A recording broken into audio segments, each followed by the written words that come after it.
Good morning friends, welcome to Kurukshetra academy. बच्चों, जैसा कि आपने कुछ पुराने वीडियोस में देखा होगा, तो हमने अपने पहले वीडियो में जब हमने आपको एमपीएसआई के सिलेबस के बारे में चीजें बताई थी, वहां पे हमने एक बात आपको बड़े क्लियर शब्दों में बताई थी। अगर आपको किसी भी एग्जाम की तैयारी करनी है तो एमसीक्यू क्वेश्चंस की प्रैक्टिस करना बहुत जरूरी है। कई बच्चों के हमारे पास मैसेजेस भी आए, कॉल भी आए कि सर एमसीक्यू क्वेश्चंस अगर वीडियोस में डाल दिए जाएं तो काफी बेनिफिशियल होंगे। बच्चों, आपकी सलाह निश्चित तौर पर बढ़िया है। उसके लिए हमने कुछ और बेहतर प्लान किया है। हमने ये सोचा है कि अभी हम कुछ दिनों में यूट्यूब में लाइव आकर हम एक टाइम फिक्स कर देंगे और डेली बेसिस में 25 क्वेश्चंस का एक क्विज खेला करेंगे और आपकी जो है उस सब्जेक्ट की तैयारी बेहतर हो जाएगी। लेकिन बच्चों, हमारे साथ भी एक रेस्ट्रिक्शन है। यूट्यूब की कंडीशंस ये है कि अगर किसी चैनल में 1000+ सब्सक्राइबर्स होते हैं तो फिर हम लाइव आ सकते हैं। तो अगर आप चाहते हैं हम उस सेशन को स्टार्ट करें तो ज्यादा से ज्यादा सब्सक्राइब आप कराएं, जिससे हम जल्दी से जल्दी उस एमसीक्यू सेशन को स्टार्ट कर सकें। दूसरी बात बच्चों आपसे ये करनी है कि अगर आपको किसी पर्टिकुलर सब्जेक्ट पे वीडियो चाहिए, किसी पर्टिकुलर टॉपिक पे वीडियो चाहिए, किसी एग्जाम से रिलेटेड कोई जानकारी चाहिए, तो आप कमेंट सेक्शन में जाके जो है अपना सवाल पूछ सकते हैं। या आपको अगर कोई भी बात नहीं समझ में आती है तो आप पूछ सकते हैं। संस्था से जुड़ी कोई भी जानकारी जानने के लिए, किसी भी परीक्षा की तैयारी से जुड़ी कोई भी बात पूछने के लिए, किसी भी प्रकार की सलाह के लिए और किसी विषय विशेष में अगर आपको असुविधा है, उस विषय विशेष पर सहायता के लिए आप नीचे दिए गए नंबर पर संपर्क कर सकते हैं, आप मैसेज कर सकते हैं। चलिए, तो आज हम पढ़ना स्टार्ट करेंगे इंडियन पॉलिटी। ठीक है, तो बच्चों आज हम भारतीय राजनीति के बारे में जानना शुरू करेंगे। ये विषय निश्चित तौर पर आपके लिए थोड़ी दिलचस्प हो सकती है। दिलचस्प क्यों हो सकती है? अभी तक जो हमारा अनुभव रहा है और बच्चों से संपर्क रहा है, ये एक ऐसी विषय है जो बच्चों को काफी परेशान करती है। परेशान करने के पीछे कारण क्या है बच्चों? अगर हम इतिहास की बात करें, भूगोल की बात करें, ये वो विषय हैं जो कभी ना कभी आप अपने विद्यालय स्तर पर जरूर पढ़ते हैं। लेकिन अगर हम भारतीय संविधान की बात करते हैं, ये आपके लिए बिल्कुल नया विषय हो जाता है, क्योंकि संविधान से जोड़कर कुछ शब्दावलियां जैसे राष्ट्रपति है, प्रधानमंत्री है, मौलिक अधिकार है, ये शब्द जरूर आपने सुने हुए होते हैं। लेकिन इनको विस्तार से जब हमारी प्रतियोगी परीक्षाओं में पूछा जाता है तो वो एक चुनौती होती है। चुनौती के पीछे दूसरा कारण ये होता है कि इसमें काफी सारे फैक्ट्स होते हैं, काफी सारे आर्टिकल्स होते हैं, याद करना बच्चों के लिए काफी लेंदी होता है। और यकीन मानिए, अगर आप में से किसी ने नहीं पढ़ा होगा या एक दो बार पढ़ा होगा तो आपको भी ऐसा एहसास हुआ होगा। तो हम इस पॉलिटी को काफी सरल तरीके से यहाँ पर पढ़ने वाले हैं, जो कि आपके वनडे एग्जाम को काफी इजी बना देगा। बच्चों, अगर आप SSC, Vyapam, SI, constable, MPPSC prelims जैसे एग्जाम्स की तैयारी कर रहे हैं तो आप आगे आने वाले पॉलिटी के वीडियोस को देखिए और देखेंगे आप जो है इंडियन पॉलिटी के क्वेश्चंस आपके सारे फिंगर्स पर आ जाएंगे। चलिए, तो बिना समय गवाए अब हम अपने आज के टॉपिक को स्टार्ट करते हैं। चलिए बच्चों, तो अब हम एक एक करके पढ़ना स्टार्ट करते हैं। बच्चों, सबसे पहले आप इस बात को ध्यान रखेंगे कि अगर हम किसी भी सब्जेक्ट का वीडियो देखते हैं, अगर सिर्फ आप 1 मिनट 2 मिनट देखेंगे या आप किसी सब्जेक्ट के केवल 1-2 वीडियोस देखेंगे तो सब्जेक्ट के कॉन्सेप्ट को सीख पाना काफी कठिन है। अब हम अगर इस सब्जेक्ट की बात करते हैं तो ये सब्जेक्ट जो है दोनों का कॉम्बिनेशन है, इसमें फैक्ट्स भी हैं और कॉन्सेप्ट भी हैं। तो अगर आप जो है इस वीडियो को पूरा देखते हैं, डेफिनेटली आज का टॉपिक आपका कंप्लीट हो जाएगा। चलिए, जैसा कि आप देख पा रहे हैं, हमने संविधान के बारे में छोटी सी चर्चा की है और 10 महत्वपूर्ण बातों पर हमने कुछ पॉइंट्स आपके लिए तैयार किए हैं। यकीन मानिए बच्चों, सारे के सारे पॉइंट्स आपके लिए इंपॉर्टेंट है और किसी न किसी एग्जाम में पूछे गए हैं। चलिए, इसमें हम चर्चा कर लेते हैं। सबसे पहले अगर हम बात करते हैं बर्थ लैंड ऑफ कॉन्स्टिट्यूशन, यानी संविधान की जन्मभूमि, तो बच्चों संविधान की जन्मभूमि मानी जाती है, ब्रिटेन को माना जाता है, क्योंकि वहीं पर पहली बार ऐसे दस्तावेज का निर्माण हुआ। तो अगली बात ये है, संविधान का प्रथम दस्तावेज। तो बच्चों, अगर एग्जाम में क्वेश्चन पूछा जाता है संविधान का प्रथम दस्तावेज, तो आप ध्यान रखेंगे बर्थलैंड, क्योंकि ब्रिटेन है। ब्रिटेन में ही, या हम बोले इंग्लैंड में ही, 1215 में वहां के सम्राट किंग जॉन के द्वारा एक दस्तावेज जारी किया गया था जिसका नाम था मैग्ना कार्टा। यानी यहां से 3 सवाल आपके क्लियर होते हैं। पहला सवाल ये, संविधान का प्रथम दस्तावेज मैग्ना कार्टा। मैग्ना कार्टा कब जारी किया गया? 1215। मैग्ना कार्टा किस देश के द्वारा जारी किया गया? इंग्लैंड के द्वारा। मैग्ना कार्टा किसके द्वारा जारी किया गया? King John. चलिए आगे बढ़ते हैं। तीसरा पॉइंट हम देख पा रहे हैं कि लिखित संविधान बनाने वाला पहला देश कौन सा है, या किस देश के द्वारा सबसे पहले लिखित संविधान बनाया गया। बच्चों ये एमपीपीएससी प्री का आया हुआ क्वेश्चन है, तो आपको ध्यान रखना है अमेरिका में सबसे पहले लिखित संविधान बनाया गया। अगर हम भारतीय संविधान की बात करते हैं तो बच्चों भारतीय संविधान विश्व का सबसे बड़ा लिखित संविधान है। अब ये शब्द आपको इसलिए ध्यान रखना है क्योंकि the British constitution is still not written, यानी ब्रिटेन का संविधान अलिखित संविधान में से माना जाता है। क्योंकि दिमाग में कुछ के ये आ रहा होगा कि सर अगर कॉन्स्टिट्यूशन का बर्थलैंड ब्रिटेन है तो आखिर पहला रिटन कॉन्स्टिट्यूशन अमेरिका क्यों। तो उम्मीद करते हैं आपका ये डाउट क्लियर हो गया होगा, क्योंकि जो ब्रिटेन का कॉन्स्टिट्यूशन है वो आज तक लिखा नहीं जा सका है। अगला पॉइंट आपको दिख रहा होगा बच्चों, संविधान निर्माण के समय हमारे संविधान में कुल 22 भाग थे और 8 अनुसूचियां हैं। तो बिल्कुल घबराने की जरूरत नहीं है, 22 भाग क्या है, अनुसूची क्या है, ये सारी चीजें एक एक करके हम क्लियर करेंगे, ठीक है। तो जब हमारा संविधान बना था तब 22 भाग थे, 8 अनुसूची थे। अगर हम वर्तमान स्थिति की बात करते हैं, हमारे संविधान में 25 भाग हैं और अनुसूचियों की संख्या बढ़कर 12 हो गई है। नीचे आप देख पा रहे हैं कि हमने उन चैप्टर्स को लिखने की कोशिश की है जो संविधान में अब जोड़े गए हैं। जैसे यहाँ पर हम देख पा रहे हैं चैप्टर 4A, हम देख पा रहे हैं चैप्टर 9, हम देख पा रहे हैं चैप्टर 9A, हम देख पा रहे हैं चैप्टर 9B। जो साइड में नंबर लिखे हुए हैं बच्चों वो ये बता रहे हैं कि किस संविधान संशोधन के द्वारा इन्हें जोड़ा गया है। और आगे आपको चैप्टर 7th और 9th लिखे हुए हैं जो हटाए गए हैं। मतलब 2 चैप्टर हटाए गए तो 22 से संख्या घटकर हुई 20 और 5 जोड़े गए, इसका मतलब संख्या बढ़कर कितनी हो गई, 20 5 25। तो हमें ये बात जाननी है कि वर्तमान में भारतीय संविधान में 25 भाग और 12 अनुसूचियां हैं। चलिए अगला पॉइंट आप देख पा रहे हैं, भारतीय संविधान को वकीलों का स्वर्ग कहा जाता है। और क्यों कहा जाता है बच्चों, क्योंकि अगर कोई भी चीज रिटन में है तो एक बात अगर लिखी हुई है तो उसके इंटरप्रिटेशंस अलग अलग हो सकते हैं, मतलब उसके मतलब अलग अलग हो सकते हैं। यही कारण है कि जब कोर्ट में वकील दलील देता है तो एक ही बात को घुमा फिरा कर बोलने से कई बार उसके मायने भी बदल जाते हैं। तो इसका मतलब भारतीय संविधान को वकीलों का स्वर्ग कहा जाता है। हम अपने 7वें पॉइंट पर आते हैं। अगर आपसे कभी ये क्वेश्चन पूछा जाता है कि who is protector of Indian constitution, यानी भारतीय संविधान का रक्षक कौन है, तो बच्चों ये जिम्मेदारी की गई है माननीय सुप्रीम कोर्ट को, सर्वोच्च न्यायालय को जो है इसका रक्षक माना गया है, ठीक है। आगे हम देख पा रहे हैं हमारा 8वां पॉइंट है कि भारतीय संविधान के निर्माता तो B.R. अम्बेडकर साहब, जो कि संविधान सभा के प्रारूप समिति के अध्यक्ष थे, उन्हें भारतीय संविधान का पिता भी कहा जाता है। चलिए हम अपना 9वां पॉइंट देख रहे हैं कि बेसिकली जब हम इंडियन कॉन्स्टिट्यूशन की बात करते हैं बच्चों तो हम 5 चीजों का जिक्र करते हैं। सबसे पहले हम प्रियम्बल की बात करते हैं, प्रस्तावना की। उसके बाद हम संविधान के विभिन्न भागों की बात करते हैं। संविधान के भागों के बाद बच्चों हम अनुसूचियों की बात करते हैं, अपने संविधान संशोधन की बात करते हैं और सबसे लास्ट में परिशिष्ट की बात करते हैं। मतलब जब हम इंडियन कॉन्स्टिट्यूशन बोलते हैं तो 5 चीजें काफी इंपॉर्टेंट है, संविधान की प्रस्तावना, संविधान के विभिन्न भाग, संविधान की अनुसूचियां, संविधान संशोधन और परिशिष्ट। और 10वां पॉइंट आपको दिख रहा है कि भारतीय संविधान का अंतिम व्याख्याताकार कौन है। इसका मतलब बच्चों ये है कि अगर संविधान से जुड़े किसी भी मुद्दे पर कोई विवाद है या कोई ये जानना चाहता है कि संविधान में अगर ये लिखा हुआ है तो इसका क्या अर्थ निकलता है, तो इसकी व्याख्या करने का अधिकार है सर्वोच्च न्यायालय को। चलिए तो अब हम क्या करेंगे, अब हम कॉन्स्टिट्यूशन के जो डिफरेंट 22 चैप्टर्स हैं हम छोटी सी कहानी के द्वारा इस 22 के 22 चैप्टर्स को और उनके आर्टिकल्स को याद करेंगे। तो बच्चों संविधान को पढ़ने का इंटरेस्टिंग तरीका जानने के लिए देखिए कुछ ऐसा हम समझते हैं। जितने भी बच्चों को बोरिंग लगता है, बोरिंग इसलिए लगता है क्योंकि आपको ऐसा लगता है रैंडम नंबर कहां से आते हैं। कब बात कर दी हमने आर्टिकल 80 में ये है, कब हमने बात कर ली आर्टिकल 92 में है, कब बात कर दी आर्टिकल 123 में ये है। तो ये नंबर जो है लोगों को बड़ा परेशान करता है। अब एक छोटा सा एग्जांपल समझिए, अगर आप किसी मेडिकल स्टोर में जाते हैं, आप कोई दवा मांगते हैं, आप देखते हैं कि दवा का नाम पढ़ने के साथ ही दुकान का जो लड़का है वो आसानी से जाके एक ही जगह जाता है, 4 जगह नहीं जाता, एक ही जगह जाता है, सामान उठा के चला आता है।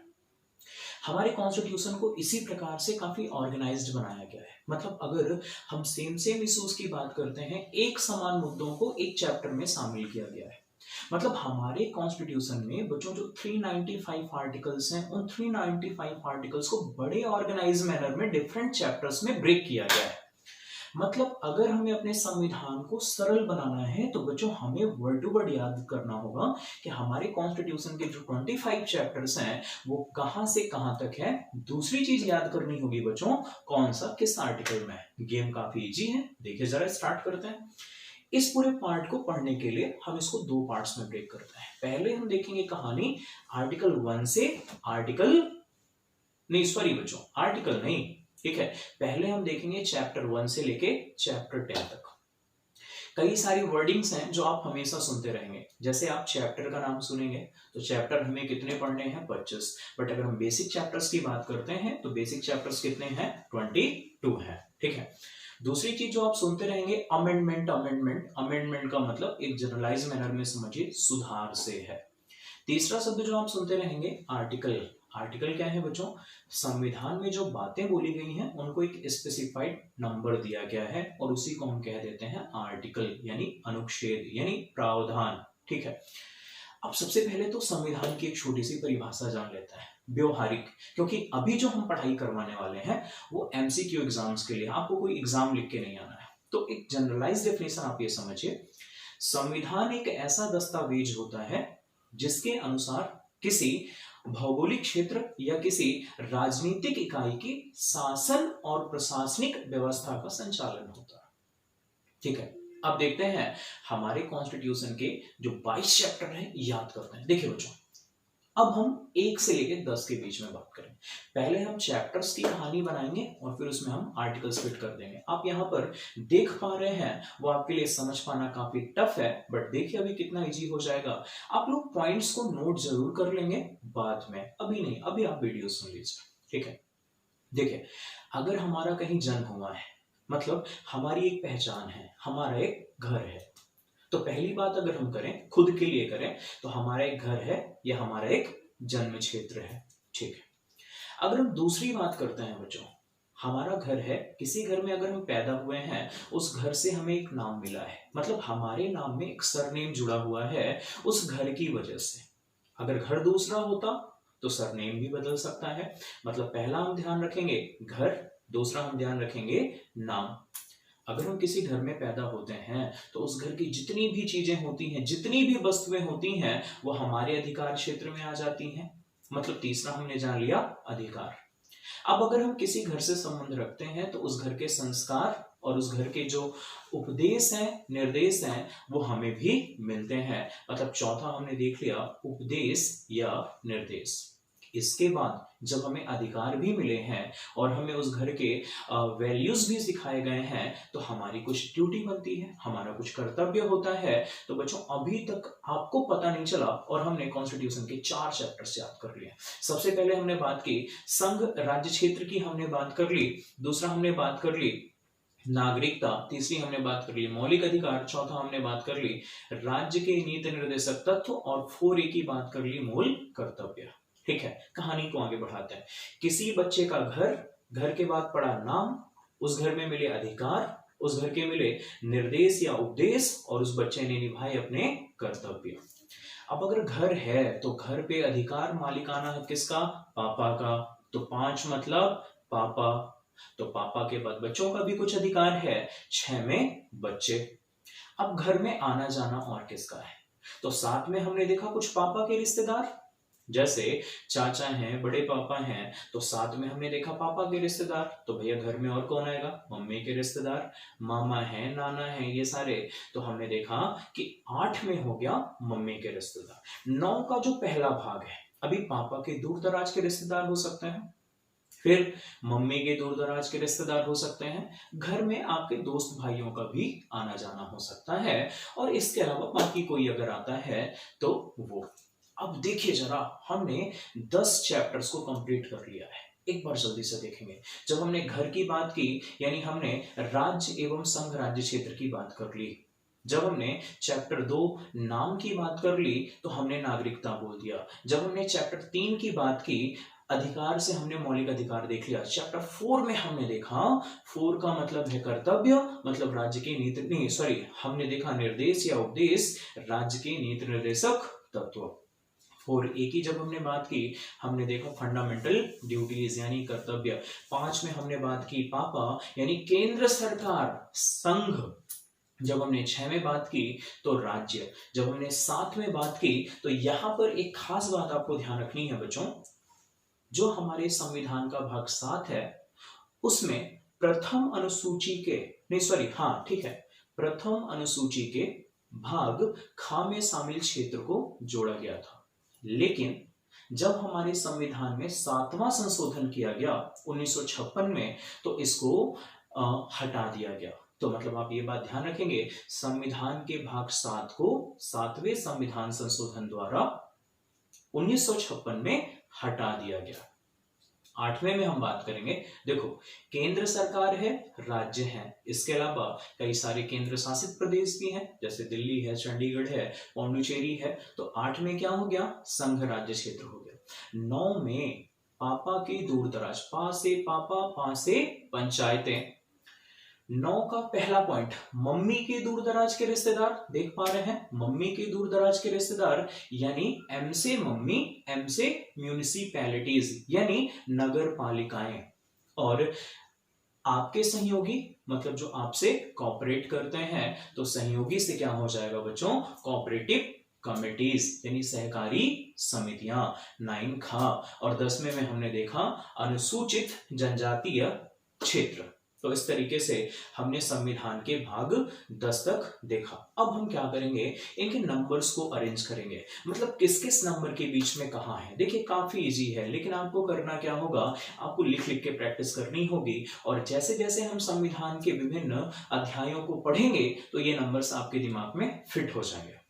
तो आप लोग जब भी इसे प्रैक्टिस करेंगे एक ब्लैंक शीट लेंगे और 2-2, 3-3 चैप्टर साथ में प्रैक्टिस करेंगे। लास्ट पॉइंट ध्यान रखेंगे, अगला स्टार्ट हो जाएगा। जैसे देखिए यार, जब हम पहले चैप्टर की बात करेंगे तो आर्टिकल 1 से 4, तो दूसरा जब हम बात करेंगे नागरिकता, 4 में वो खत्म हुआ यानी 5 से शुरू होगा, 5 से कहां तक जाएगा बच्चों, 11 तक। तीसरा शुरू होगा 12 से यानी मौलिक अधिकार 12 से शुरू होकर 35 तक। तो चौथा शुरू होगा 36 से 51 तक।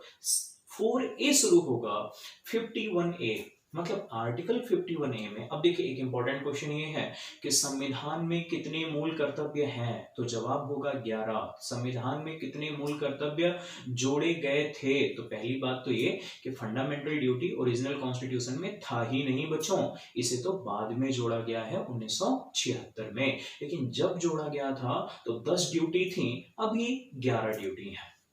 5 में हमने बात की संसद यानी संसद नहीं बच्चों, संघ की हमने बात की, और संघ में हमने देखा है 52 से लेके 151।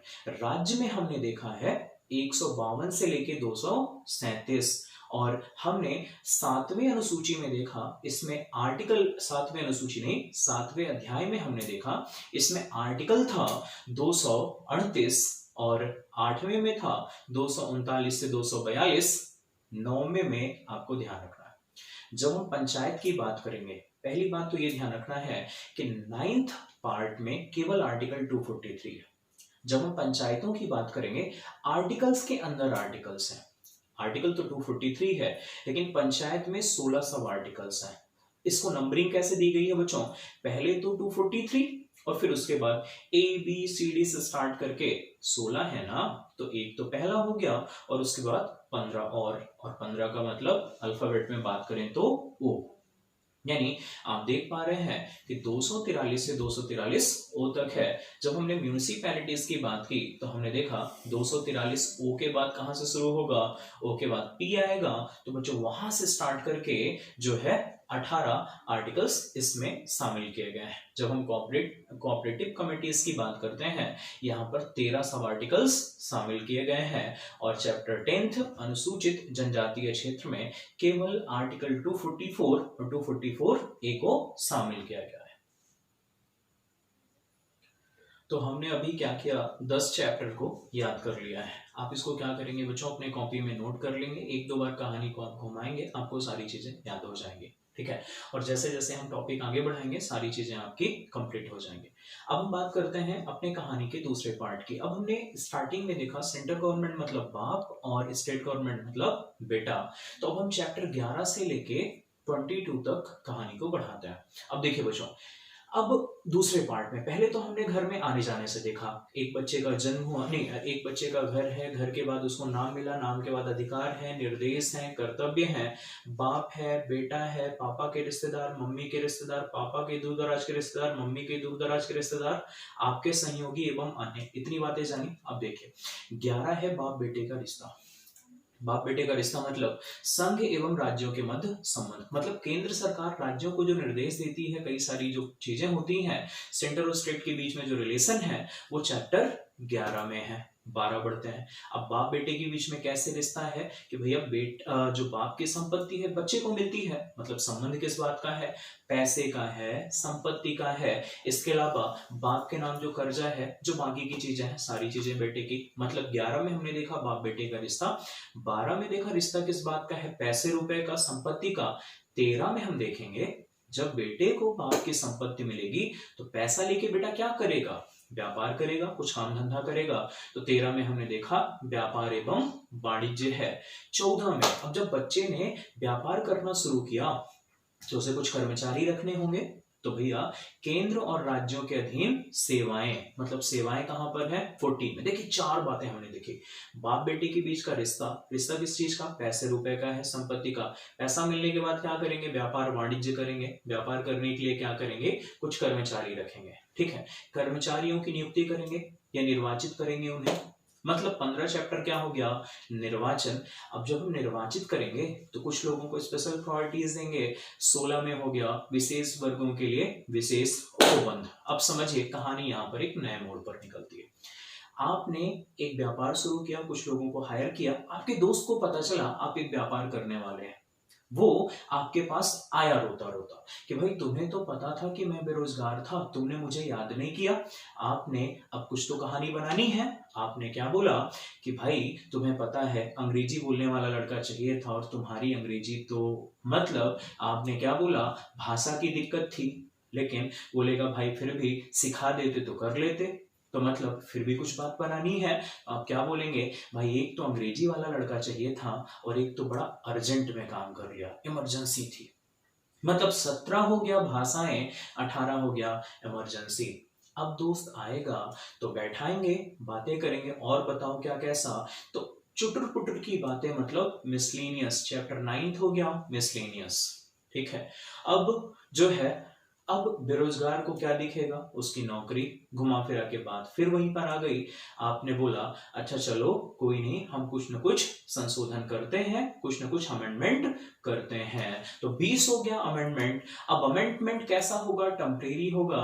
तो अस्थायी एवं संक्रमणकालीन उपबंध चैप्टर 21 और 22 में आपने क्या बोला, ठीक है टेम्परेरी अरेंजमेंट तो करते हैं, उस पोस्ट को हम कुछ नया नाम दे देंगे। तो चलिए एक बार 11 से 22 जल्दी देख लेते हैं। बाप बेटे का रिश्ता, रिश्ता है पैसे रुपए का, पैसा मिलने के बाद व्यापार और वाणिज्य। व्यापार किया तो कर्मचारी चाहिए, कर्मचारियों की नियुक्ति की, कुछ लोगों को स्पेशल प्रायोरिटी दी। दोस्त आया बोला भाषा की दिक्कत थी, अर्जेंट था, इधर उधर की बातें की। हमने बोला संशोधन करेंगे, टेम्परेरी अरेंजमेंट करेंगे, और क्या करेंगे, एक पद और नाम, और आज से उसको प्रारंभ कर देंगे। तो बच्चों इस तरीके से देखा आपने कि किस प्रकार से हम संविधान के जो 22 चैप्टर्स हैं उनको बड़े इजी मैनर में याद कर सकते हैं। आगे आने वाले इमेजेस में आप क्लियरली देख पाएंगे कि किस चैप्टर में, अभी तो हमने आपको एक कहानी के थ्रू एक्सप्लेन करने की कोशिश की है, आगे के इमेजेस में आप देख पाएंगे क्लियरली चैप्टर्स का नाम क्या है और किस आर्टिकल से किस आर्टिकल तक कहां जोड़ा गया है। इसके आगे के क्रम में हम संविधान के 12 अनुसूचियों के बारे में पढ़ेंगे, संविधान सभा के बारे में पढ़ेंगे और पूरी पॉलिटी पढ़ेंगे। और यकीन मानिए अगर आप सारी वीडियोस को फॉलो करते हैं और फिर आप किसी भी पब्लिकेशन का कोई भी क्वेश्चन बैंक उठा लें या किसी भी एग्जाम में आप जाएं तो पॉलिटी के लिए आपको परेशान होने की जरूरत नहीं है। बच्चों आपको क्लास अटेंड करने के लिए बहुत बहुत धन्यवाद। Thank you so much.